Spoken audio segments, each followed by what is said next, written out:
Morning. It's still just barely morning, maybe. Or just past afternoon, maybe. And we've been stuck up here Saturday, Sunday. Here it is Monday. And when you have no job, no nothing to do, you know, my one thing to do is you. So, what is the fruit bowl, right? We're born into this illusion. And if you step back, and really try to see what's going on, we're born into a fruit bowl. And in America, we're really not. The powers that be, or shouldn't be, want us to think we're some kind of Velveeta cheese bowl, but we're not. We're a salad bowl. Right?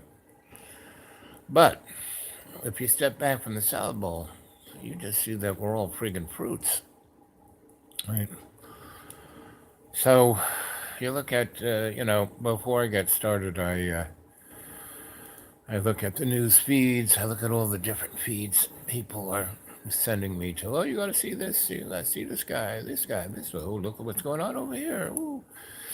And it doesn't matter. I mean, it's somewhat entertaining, but really, all that matters is your relationship to love's co-creation. That's it, right?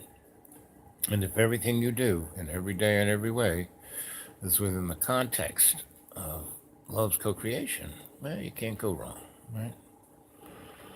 And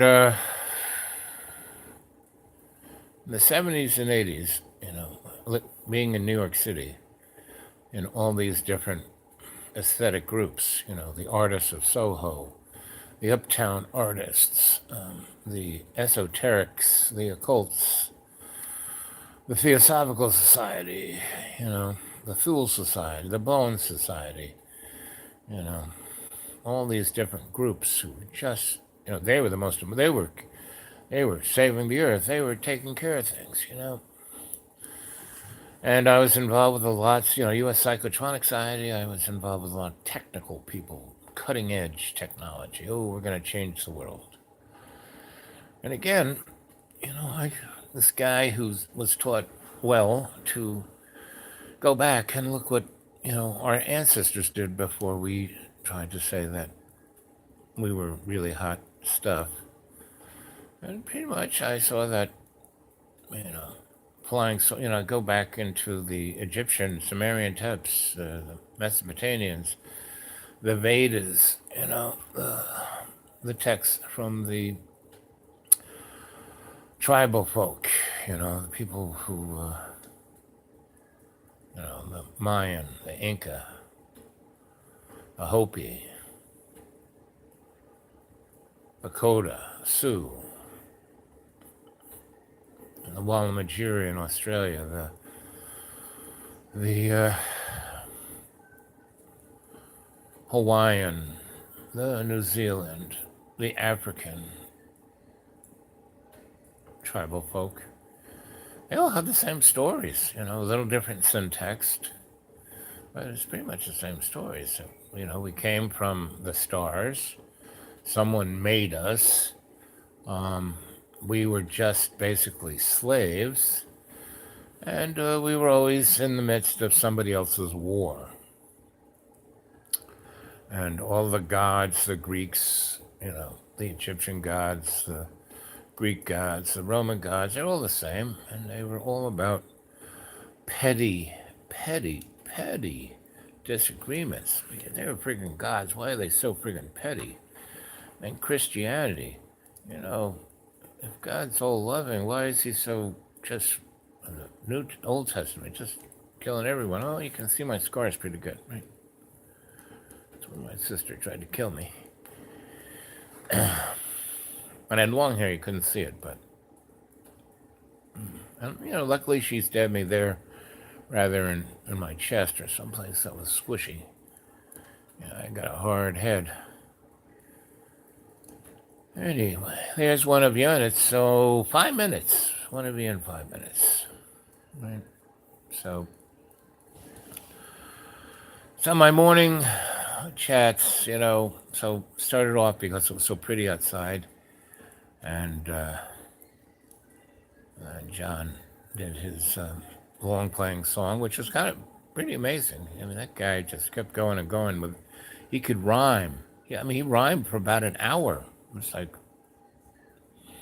do do do do do do do do. I mean, I could just do. But and that made him happy, right? And then I started, making the meal he asked for, all vegetables, and and I got a nice stew that I started last night, so it's all nice. You could eat it all day, and it's vegetables, a little bit of it's like a little bit of a fish stock, and you know he's chomping away on it, and that's good. I mean, he can eat that, and he's not going to gain anyway. It's not like his mom's cookies, and that's kind of what I eat.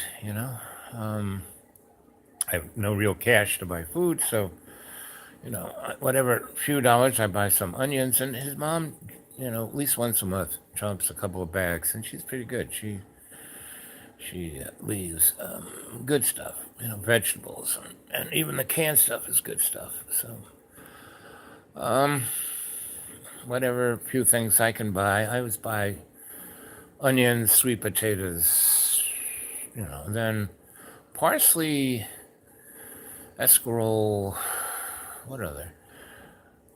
There are things like that, sweet onions, all of those green guys, um, really, in our supermarket, are really 90 cents, for, big bunch. So I buy two or three of those, and uh, and then there's usually some vegetable. Onions are always, they have some really nice dahlia and sweet onions that are, under $3 for 5 pounds. Can't beat it, right? And oatmeal. And for $5, $10 a week, I can get some pretty good foodstuffs like that. And they always have something on sale. Chicken. They always have this really good thing of either turkey breasts or turkey thighs. A 5 pound bag for like $1 a pound. And they got 5 and 10 pound bags. And sometimes, if they're getting a little close to their age, that 10 pound bag will be sold for $5. So that's, I keep an eye out for that, and then I get that, and I, freeze half of it, and then, cook up one or two thighs every other day, right? And they also have frozen salmon on sale every now and then. So I got a big bag of that. So I'll put that in the freezer and pull out one of those, and I use that as my base of whatever kind of stew for that. So it has just that little bit of the salmon taste. I like it. Anyway, so that makes it a little different. Hamburger and eggs, fish, and this. Yep, yep, yep, yep, yep. Hamburger and eggs. You can't beat that. You know, that's when I'm out in the deep green, the supermarket on that side of the world. That's one of here it's fish and chicken that is pretty cheap, but over there they have this big thing of hamburger, and I actually have the same thing you just said: hamburger and eggs, and a little fish. Anyway, getting towards 10 minutes. Uncle Pugnuts, what neck of the woods are you in? Over there in Europe, over there in Asia, here in the US of A, where are you at? Unfortunately, in America, where people offer you pizza. Well, if it's that bad, it's just got its, I like, if it's a good pizza, you can't beat it. Boston suburbs. I lived in, what part of, on the Green Line, Somerville. I lived in Somerville. I had a girlfriend who I was going to prep school, and I used to fly the Eastern shuttle from Boston to LaGuardia. And I met this stewardess who was, that. And I saw her twice, in a short period of time. Because I went back and forth and back and forth, and I saw her twice. And the second time I saw her, she goes, "You want to get a drink?" I was like, I don't know, 18, if that, maybe 17, maybe, who knows. But I was close to, it was going to be our last summer. So I guess it was 17 or 18. She goes, "Want to get a drink?" And I say, "Sure." So I thought we were just going to go, and this was back in the days where, at 17, I could get a drink in a bar, not a problem, especially if I was smoking a cigarette. So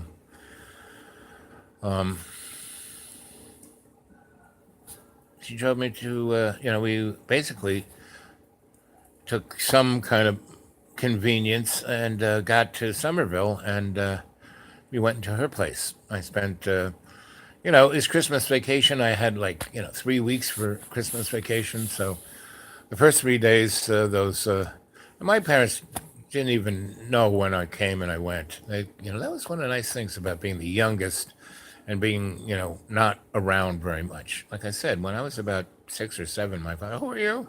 You don't belong here. You're not one of us." And instead of getting all creeped out by that, I said, "Well, good. I'm just going to make myself even more scarce." So I spent 3 days with her, and boy, they were fun days. She was a fun girl. Somerville, good town. Brighton, yep. Harvard, yep. Stadium, yep. Homeless, yep. But in those days, the homeless guys kind of looked like hippies. So, and I always looked like a prep school boy. And so, but I never washed my clothes.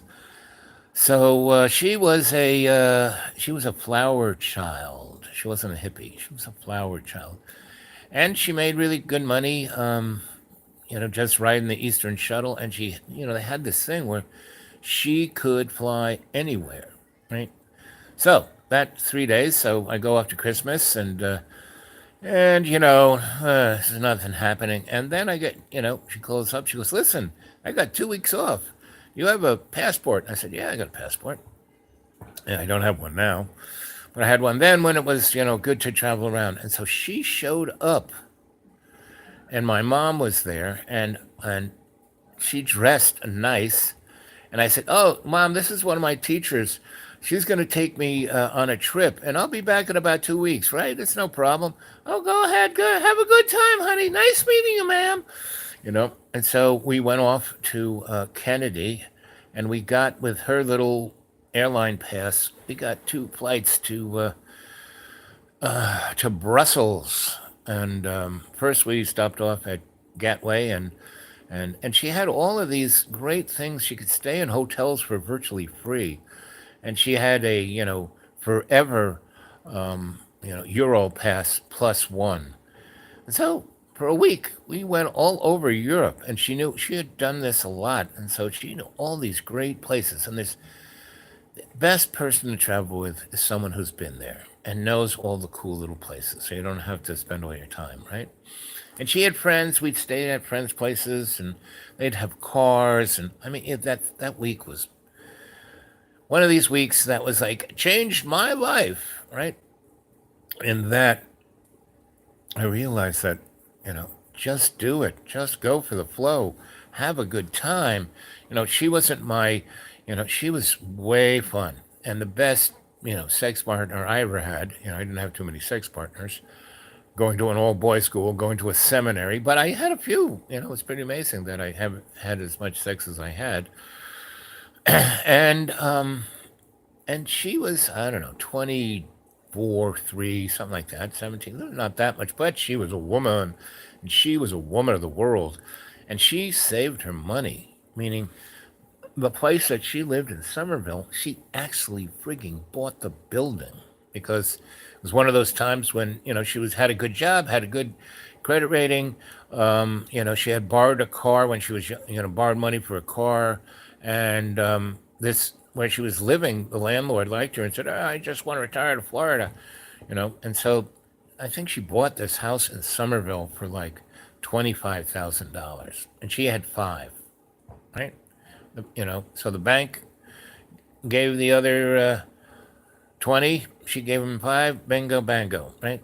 And within, I think, a year and a half, 2 years, because she saved up her money and she paid that off. She paid it off within this, like, if she paid it off too soon, she would have gotten and she paid it right when she could, make. The bank made the least money and she made the best. And there was three other apartments. She rented them out, and it was all good. So this girl was like smart, really sharp on the finance scene, right? I mean, I learned more about finance and business and banks and all. She was the first one to tell me that the Federal Reserve was a privately held stock corporation. And she was going to school. She was full-time job as a stewardess, landlord, and she was going to school, right? I said, what are you going to do? She was, I don't know, doctor, lawyer, an economist. I like economy. Anyway, but she had the best outlook because she really understood. She read. She said, I basically go to school just to meet smart people and have access to re, you know, the assets of the school, right? So anyway, is it Wharton, you know, business school that's in Harvard? It was what? Who's ever was in Harvard? I said, how'd you get in Harvard? She says, well, my SATs were off the roof. Um, I write really well, and all the teachers in my school told me if you didn't, put me in your school, you were a moron. So that's how I got in. I got a scholarship too. I mean, she just waltzed into everything. She was like the younger, prettier version and Irish version of my Italian grandma, right? Because she just would waltz in anywhere and own that room. And she was very attractive. She was very shapely, but she was very Irish too, and not like striking Irish, like woo, but you know. And so she wasn't like the amazing beauty of my second wife or a few other women in my life, but that was their job, you know. This girl never wore makeup. She never, she was a few shades attractive on the attractive scale of everybody to Joni Mitchell. She looked a lot like Joni Mitchell in a lot of ways, right? But she was a good deal. She was tall, right? And had really beautiful long blonde hair, and she had just little impish Irish face, a little, that chunkiness, but not. She wasn't chunky, but her face. But anyway, she looked like, in a lot of ways, a lot like because she was the average Boston Irish girl from Southie, right? Her dad, I think, drove a truck. Her mom, had like 15 kids, and she was the smartest one. And she was one of the youngest ones, so she was ignored, and so she went off and found other people to, you know, make her something in her life. Right? So that's kind of she gave me one of the first heads up of because she was close to my age and she had all of this stuff. She just waltzed in and did her life. She didn't worry about anything. She didn't worry. She said failure was good because you learn from your mistakes, and as long as you learn from your mistakes, that's my grandma's thing. A whole bunch of Madam Ogle Clover, they all basically have that attitude. Just go for it, kid, and don't worry about making a mistake or how you look. Just keep, as long as you can move forward, as long as you ascend to your higher self. That's it. And she meditated, and she had you know, a spiritual master. I forgot Guru Maji, maybe one of those 1970s guys. Anyway, and she didn't take him too seriously. She just said, she was at saw him and was in a room with him, and she said, "Well, it was pretty powerful. He kind of opened my third eye, and you know, got me into meditating. And but I don't follow him like a religion. I just think he's a good teacher, right? So, so we would meditate together, and then make love, and then smoke a little. She had really good hooch. She had good connections, and then we'd, well, she just loved being physical, and the fact that I loved to dance, that I loved anything she wanted to do, that I just made her laugh, and it was the best of times. It was like the best of times without having to have the worst of times, you know. And I, for the next 2 years, 3 years, I would come and visit her at her place in Southie. And then I went away. You know, I went to Ireland. We went to Ireland together once, but that's before Trinity. And I went there, and the old crone. And then I came back, and then I got involved. You know, working at the VA, and then I kind of went off and started studying with people like Sensei and Putney, my Putney Sensei, and then I got kind of stuck in New Mexico, and studied with, you know, grandfather David, Hopi elder, holder of the Hopi prophecies out there in the Four Corners, and worked in Los Alamos and San Diego and Kirkland Air Force Base. Then I came back, and I kind of got involved in the anti-nuclear movement, environmental movement, and so I never went back to Boston until when did I work for Lester? Nah, maybe 75. And Lester Pavlikov was probably at the time he was the greatest theater stage and lighting designer, and he was Joe Mel Zener's best boy, right? What does the best boy do? Best boy does everything the designer should be doing but doesn't, and that's why it's called the best boy, because he does it as good as that designer, has the authority, and makes the designer and the director and the producer look good.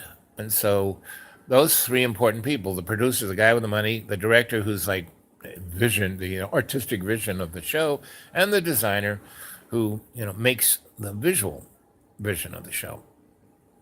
Those three most important people, and when you are making them look good, that's why you're the best boy. And that's when you see that in a movie thing or in a play thing, best boy. Well, that's it's me or a guy like me. And so how old was I when I worked for Lester?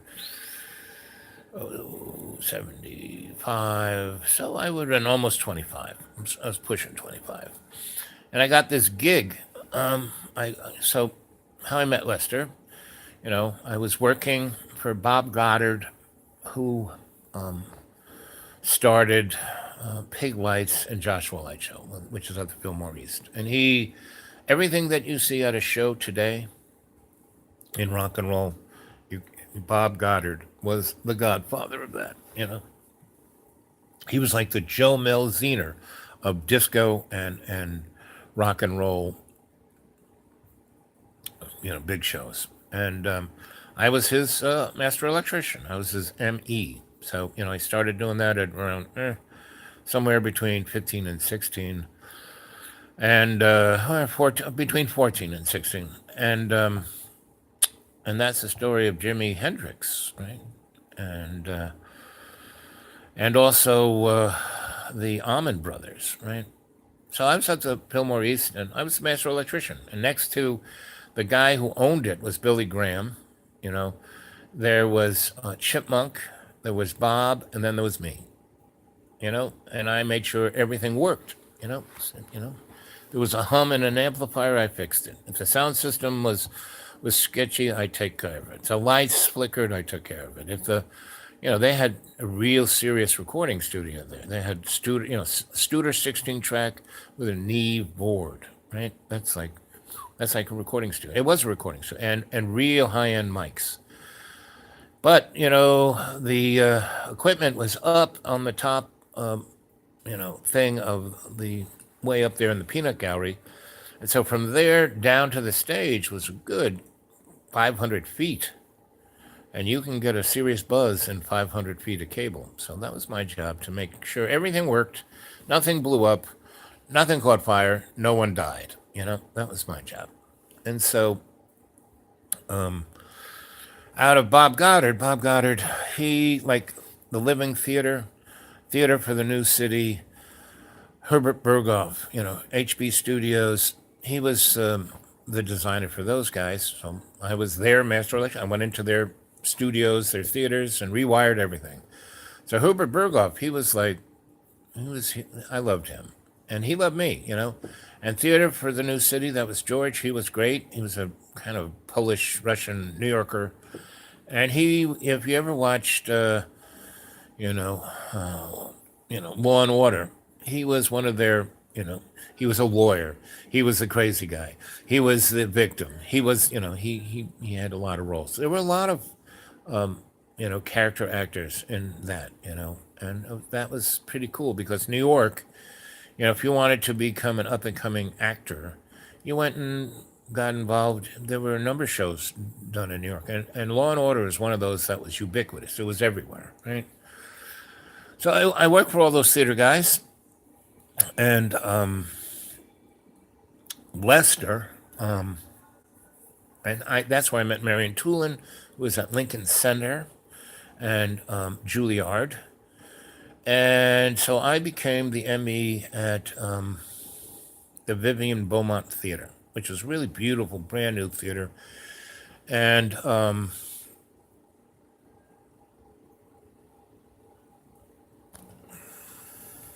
yep, before Rent Control. I told you this girl was smarter than smart. My Somerville sweetie, you know. So I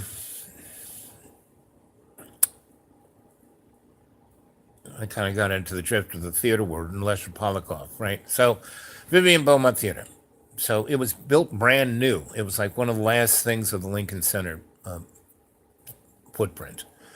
And George and George did that. And George and George is probably, if you go Google George and George theater architects and builders, they're the most prestigious theater guys in the book. And Vivian Beaumont was their first big thing. And so before it was built, you know, Marion Tulin introduced these guys. They were young then, and they were a good, almost 20 years older than me. So they were 34. I was 14. Anyway,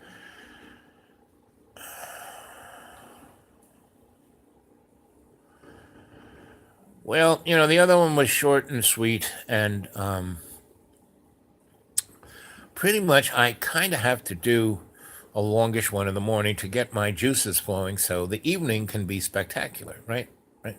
So, and the other thing is, so I get enough of you guys watching this and then come back in the evening. I have shamanically dusted your brain cells with thought oregano, and that's why we have those amazing chats once you get the juices flowing after half an hour or 20 minutes. And even though I'm stuck here with JB, and he keeps popping in,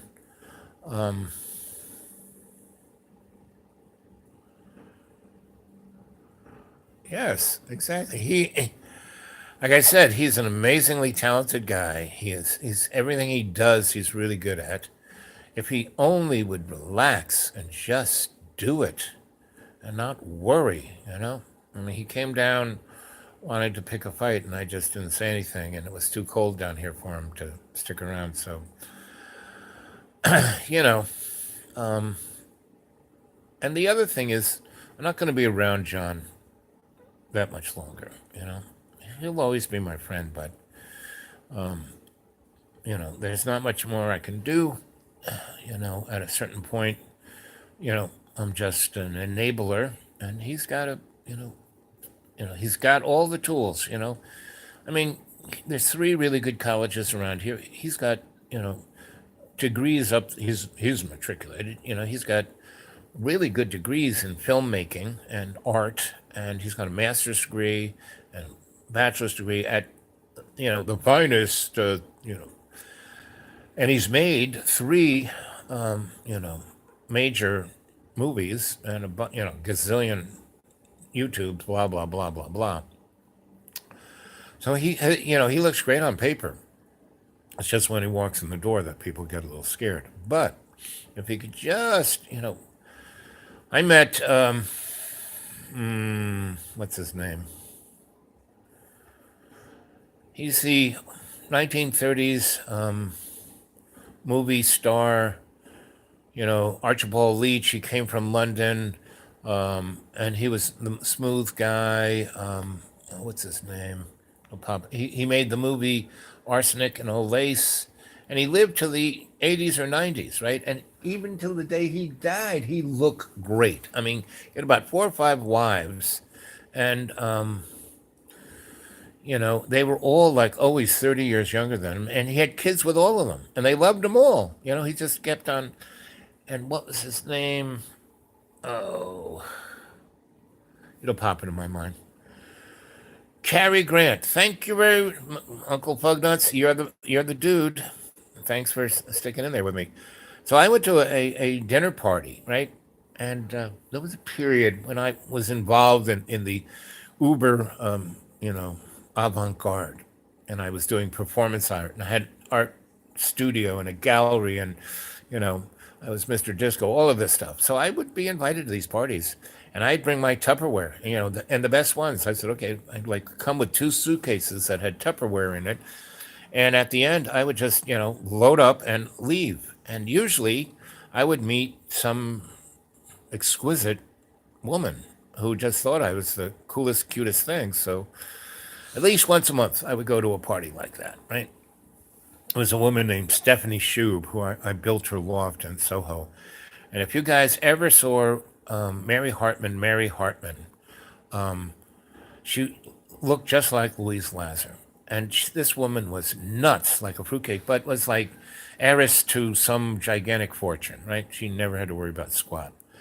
And she was funny, and she was like Louise Lasser. But she would watch the show, Mary Hartman, and then the next day, she would reenact that whole thing as her life. So once I twigged on to what was going on, I started watching that show so I could figure out what this woman was going to be like the next day. And I would be right on top of it. And I would play, because I'm a good actor. I went to all these, I worked at all these theater schools, but you know, Herbert Berghoff Studios, I was in a lot of those classes. Herbert said, you should stick around and I need you to act like this so the kids can see what it is. Okay. I was, part of living theater, and I was around those guys, and like being with those guys, it was like being on stage 24 freaking 7. So, and all, Allen Ginsberg and that whole crew, they were my roommates. So, and so I had in about a 5-year period, maybe 10. I went to all these parties, and I met Cary Grant out there, and it was really strange because he came to this party and he was like just sitting on a couch, most relaxed, most confident, most everything I ever saw, right? So I had one of my Tupperware things, there was these meatballs and a few other things that were just exquisite. And, I was in the cheeky monkey stage. So before anyone came, I emptied, the whole thing except for 4 meatballs into my Tupperware thing. And then there were a few other little Chinese delights. I mean, this woman would have the best of food. And so I had this like, pretty big Tupperware thing and a fork. And I, stuck, these forks were nice, so I kind of stuck 5 or 6 of them in my pocket with some nice linen napkins around them. And I sit down on the couch, and I start chowing down on these meatballs. And then I hear a voice to stage right. He's like sitting no more than 3 feet from me, and he goes, "Boy, those smell good." And I go, "They are." And I got a little guilty. I said, "You want a taste?" And he goes, "Sure." So I go like, whoop, one of the napkins out, and I put it in his lap, and then I take this fork and I put the Tupperware thing between us and say, "Manja," and he just started. He just he just laughed. This little kind of. And he started. He said, "These are good. I see why you took them all." I said, "I saw you do it. You just emptied the whole thing in there. That was great." And I was hoping that you'd sit next to me. And I said, "Yeah. Did you see me take the forks and the napkins?" He goes, "No." I said, "I'm pretty good, aren't I?" So we had this kind of conversation. I had not a clue that this guy was Cary Grant because he looked so great and he was old. So I was thinking of the young Cary Grant. I mean, he had the silver hair, but he was in great shape. Yes, his face was kind of, he was probably 70 something, but he still looked great. And he wasn't fat or dumpy like a lot of the old actors I knew. And and he had a sense of humor and he had a sense of himself. Right. So we're talking. And then he asked me if I have ever tried psychotropics. And I said, "Yeah, a little bit. I'm very, sensitive guy. I meditate. You meditate?" I said, "Oh, yeah, I meditate. And I'm kind of an aesthetics. Oh, wow." And so we started talking about, Madame Blavatsky and Theosophical Society and about, you know, Nazi Germany and the Thule Society and the Bulls. And he knew all about this stuff, right? And so we're having a great old time. And I go, "So, how old are you?" And he goes, "Oh, I forget, but it was in the 70s." And I said, "So, what are you? Are you a writer, a painter, or an actor?" And he goes, "Well, I'm all three, but I'm probably best known for my acting." I said, "Oh, theater here in New York?" I said, he goes, "No, Hollywood, movies." I go, "Really? What's your?" I put out my hand, go, "Hi, I'm Al." And he goes, "Cary Grant." And I go, "You're shitting me." And he goes, "No." So we talk the night away, and no one comes to bother us. We just, the old guy, and a good looking old guy, and this young guy, the young Turk, And we talked to him. I said, "Are you going to stick around?" He goes, "Oh, I don't really come to the East Coast often. I'm going to go on some TV show." That's why he was there, and he got invited to this party. And I go, "So, do you know, Shub over there?" Oh, he goes, "Well, I don't know her, but she invited me here through another friend in California. And I'm staying at one of her brownstones, and it's very nice. And it's way nicer than whatever hotel I would stay in that the TV guys would put in. And whenever I'm in a hotel, people notice me and I get bothered. But this brownstone is so nice. It's like up there in the west side near the park, and it's I come out and I stroll around. I said, "Well, how long are you going to be around?" And he goes, "Oh, I don't know, maybe." It was like a Friday because I came in yesterday and I'm just getting over the jet lag, and maybe, Monday or Tuesday I'll go back. "Oh, wow. So how about Monday we have breakfast?" And he goes, "Oh, well, that sounds interesting." I said, "Yeah, I'm going to take you to a great place." And he goes, "Really?" I go, "Yeah, yeah, you'll love it." So he goes, "Okay, here's my address, and here's the phone number there, and just give me a jingle so I'm ready, and then come and get me." So I said, "That's great." So, I mixed a little, and he left. After I got up, I said, "Well, I'm gonna, go talk to that cute girl." He says, "I would too." But we talked for a good 2 hours, and he basically, the thing that he told me, he says, why I was such a good actor is that when I was young, I was very poor, and I was like in vaudeville carnival. I was a juggler, and everyone ignored me. Everyone, I got no, and I kind of looked like a monkey. I could swing from trees. He goes, I was really, really agile, and had, And when I came, and I just got on the boat, I said, "Well, this sucks." And he came to New York, and he just luckily stumbled into, the film industry was moving from Long Island, that's where it started, to California. And he bumped into some people, and the guy said, "You are amazingly, you look great on camera." And he says, "Where are you staying?" So I got a place to stay. I said, well, I want you to stay with me, and I want you to, tomorrow we're going to go to the studio, and I'm going to do a test on you. And he did, and the rest is history. And he went to California, and he went under contract.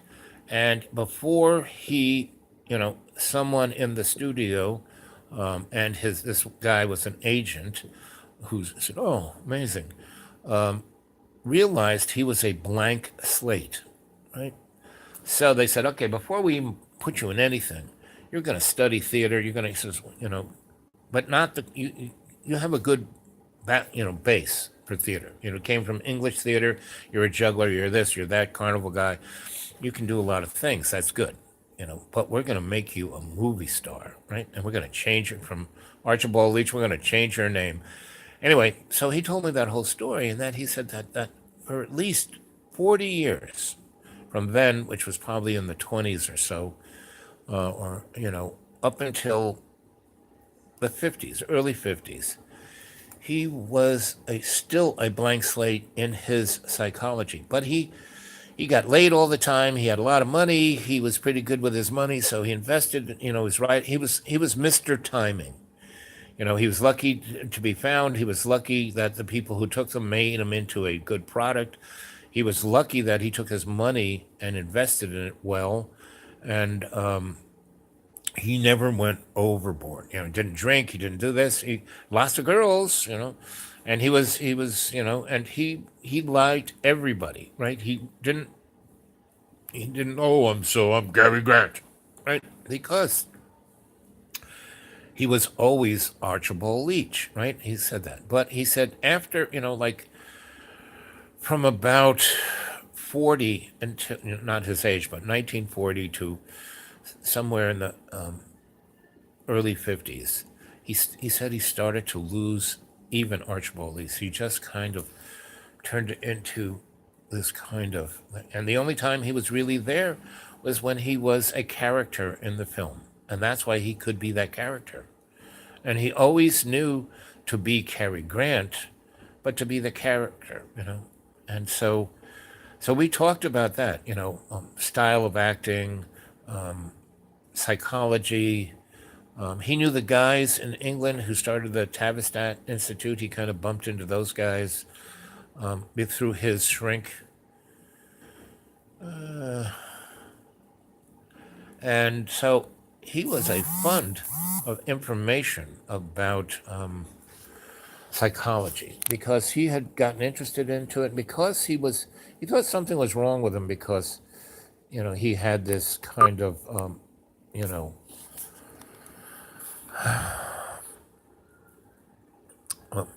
blank slate, right?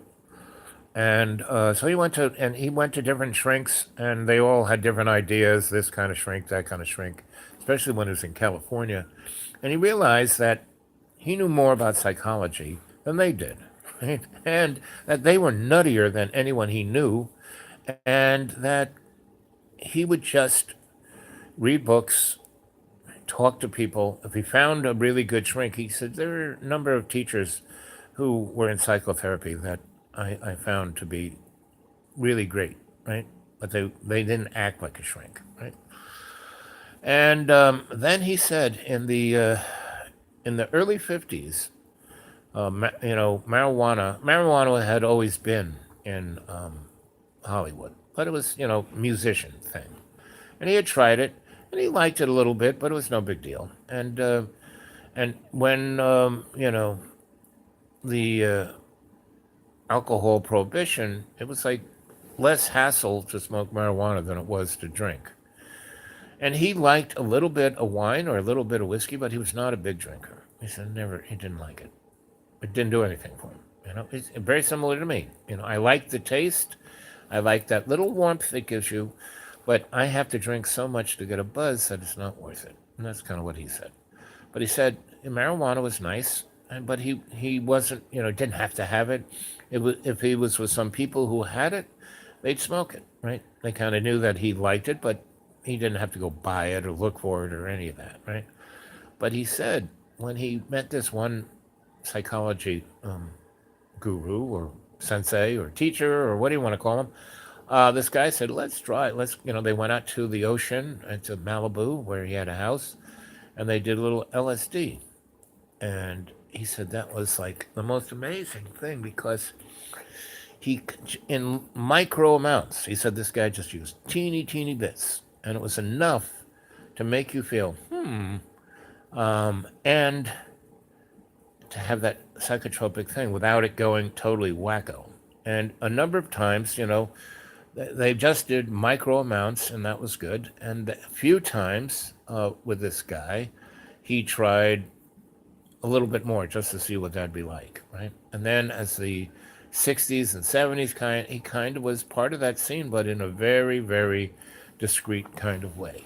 And that was him. He was, what do they call those people who psychonauts, that guy who goes, he's got bald head and he's got a pretty interesting outlook on stuff. Uncle, what's his name? Douglas, what's his name?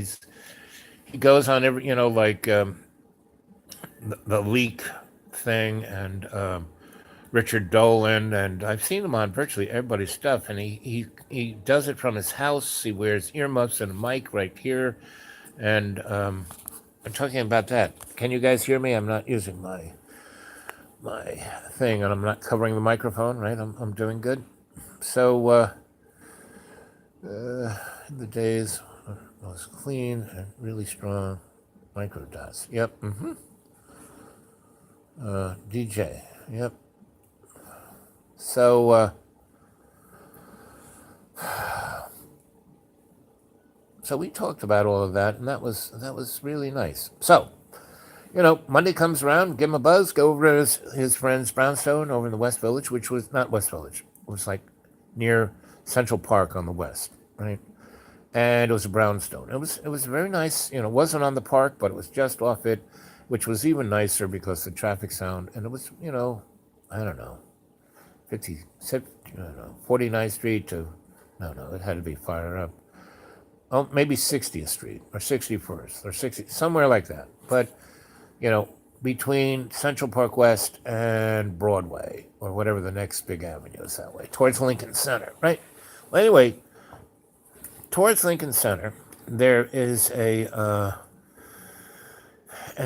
Dakota where John Lennon lived, and a whole bunch of other amazing people lived, and that's where they shot Rosemary's Baby and all that kind of stuff. Anyway, it was a very, very interesting building because it was kind of this kind of roundish, and it had a central courtyard, and you kind of drove through this arch into it, and then, it was one of those few buildings that it didn't let you off right on the street. It was set off, right? So anyway, I had a girlfriend in that neck of the woods, and she, so we'd wake up, we'd fool around, and we'd go have breakfast. And she was, I would make her breakfast. No, we'd go out to breakfast. She was a girl.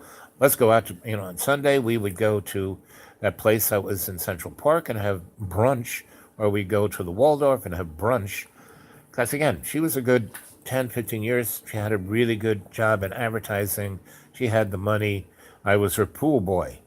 And I fixed things for her. She'd take me out to her house in the Hamptons, and I like rewired the whole thing. So anyway, so we'd go out to breakfast, and she took me to this place that was like a pharmacy, but it had one of those fountains, right? They call it a fountain, but it was a restaurant. Breakfast, lunch, dinner, really great. Egg cream, milkshake, and it was great. You could have eggs Benedict and an egg cream. Steak and a milkshake. This, and they give you it anything they had on the menu any time of day. It was pretty much 24/7. And it had right in front of it another one of these. They don't have them anymore. Maybe a few left in New York. I haven't been in New York so long, but they have magazine section. right? And I told you the story about David Bowie and us going to my favorite magazine section that had journals from all over the world. Anyway, this place had one of them just like that.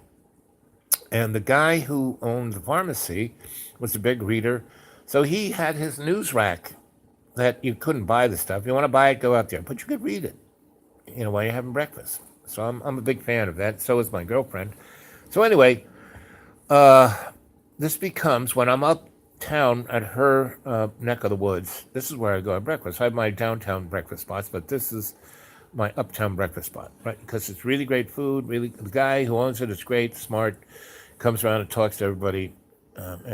And what's truly amazing is that people come to breakfast are really like amazing and famous. And one of the people who was amazing and famous, who ate breakfast there virtually every single friggin' day, was John Lennon, because it was just down the street, and this was the best place to have breakfast. And that was 10 or 15 years when, Yoko's art career was really, her art career was always great, but that was, that, and he did stuff, but what he was a house husband that took care of their little boy, right?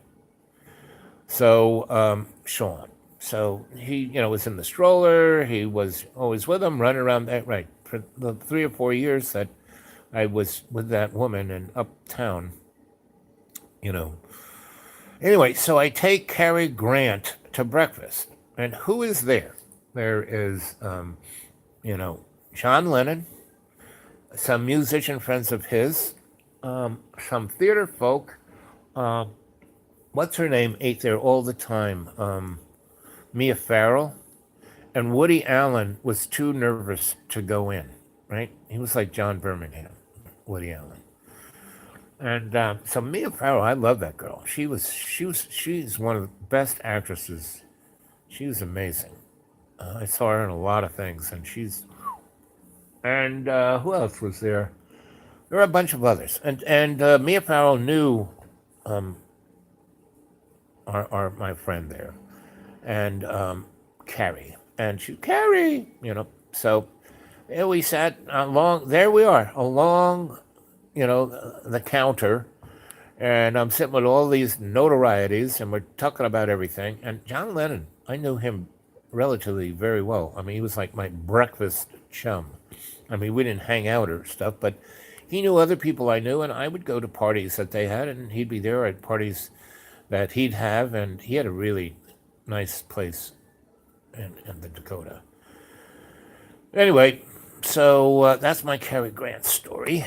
Let's see what you guys have been saying. Let's see. Let's go. It's 7 of yep. Do do do do do do do dee dee dee. Cary Grant. Yep. Yep. In the Dakota building. Yes, lots. Wired things. Redid people's apartments. Yep, spent a good deal. That was, I got to know a few people in that building, so I ended up being the electrician there. That's how you get jobs in New York, apparently. Anyways, prompted. Yeah.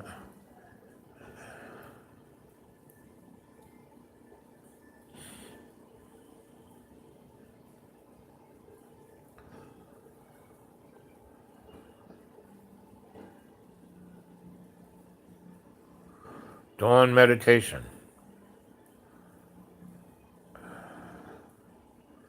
I got my eyes closed. I see that sun.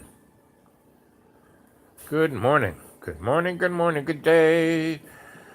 See Jordan line on May West. Cary Grant being promoted. Yeah. You think Tavistock put together the Beatles? Yes, I do. Pretty much, they are the grandparents of MK Ultra. They are. If you want to see the shadows of the owners, go look at Tavistock from the beginning, and all the different people, all those lords, all the people who studied and did things at Oxford's, and went off and came to America. The connection between the Tavistock Institute and the Council on Foreign Relations. Go take a look at that one. Yep. Yep, blotter was clean. Yep, DJ. Not anymore. No, I can't. If I want to do that, it's organics for me.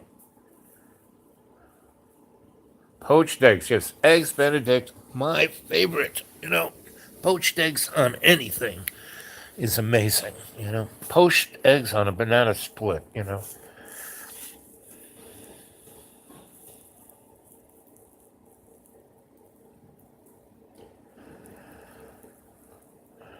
Yep, like I said, it's pretty much organics for me. Yeah, as soon as I said poached eggs, I'm going, I want some. We have no eggs. And up here at the school, we have our 2 mile long driveway, and it's ice. It's like, there's no sense going, Wednesday it's supposed to rain, so I'll stick around here.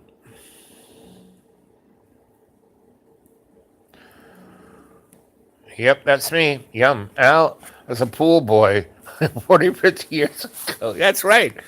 From the time I was 14 until I married Donna, 20, at 27, I was pretty much a pool boy for rich, well connected, amazingly sexy, um, women who knew who they were and, didn't have husbands and, had, like I said, heiresses of great fortunes, and had power, meaning this woman named Nancy Barber who started, the Electric Company, the children's TV workshop. She and Hanson put that together, and I was their electrician. Their first real, like, when they started. Okay, we got these ideas. And they were putting things together. I made a TV studio in her loft on Duane Street.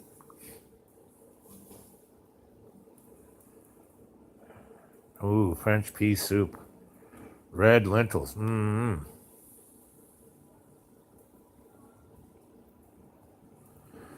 Yeah, she was the best. Did you guys ever see Mia Farrow and Broadway Danny Rose? It's another one of what's his name's movies. And so she plays the mole of a gangster, right? And she was the kingpin of that the whole movie revolved around her. Not Woody, not the gangster, but she would just kind of flow in and flow out, and she was brilliant. I mean, just knocked my socks off. And I'm going, who is this woman? I couldn't tell you what actress was. And this is when I'm, in that community. I was in Nabith, I was in IATSE, I was a master electrician for movies in New York. I knew directors and all these people, right? And many a time, somebody would say, you need to be in one of these movies. You're great. You're natural. Blah blah blah. But if I did that, I wouldn't have done anything other than that because Cary Grant told me this when we're sitting on the couch. He goes, I've had a great life. It's been a great blessing. Da da da da da da da. And he goes, but I look at you, kid. You know, how old are you? I said, how old was I? Maybe 21 or 2, maybe. And he goes, you have more confidence, more panache, more. You just waltz in. You took all of those meatballs, right in front of everybody, you know, and then you shared them with me. It's not like, no, mine, mine. No, he's like, here. And you gave me a fork and a napkin, put it on my lap. And he goes, you gonna have a life. You're having a life. You've had a life. You probably had more life, from when you were born to then till now. I said, well, Rosemary's Baby freaked me out. Yes, that was. I don't get scared by movies after I saw the monster scraped on the millimeter. Yep, Chelsea Hotel. Again, I was the electrician there, and the Chelsea Hotel wasn't a fun place. Really wasn't, because everybody there was so fucked up on heroin, and it was really a sad place. Now there were some great clubs around there, but and that forget the Chelsea Hotel. Just down the street on 16th and near between Varick and West Street was the meat market, you know? And was the meat market, I mean, it was where all the big steaks came in and the guys chopped them up. And and they cut the meat not for A and P, but for all the restaurants, right? So this was the best meat, right? And my friend, my boss, my mentor, Bob Goddard, who, Joshua Light showed et al. He owned a building right in the middle.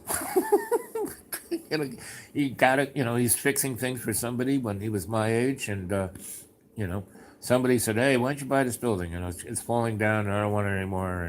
And he did. So it was like 4 stories. Each floor was about 4,000 square feet. He kept all his equipment. Had a great elevator right off the loading dock. It was perfect for his business, right? So, you know, as his electrician, I used to hang out there.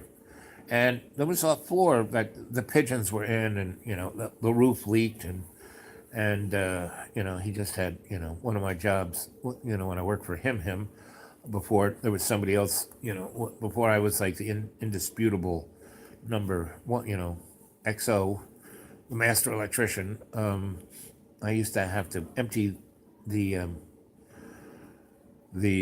buckets that catched the water so it wouldn't go down to the other floors. And one time I had this bucket and I'm going down all the steps. He goes, "What are you doing?"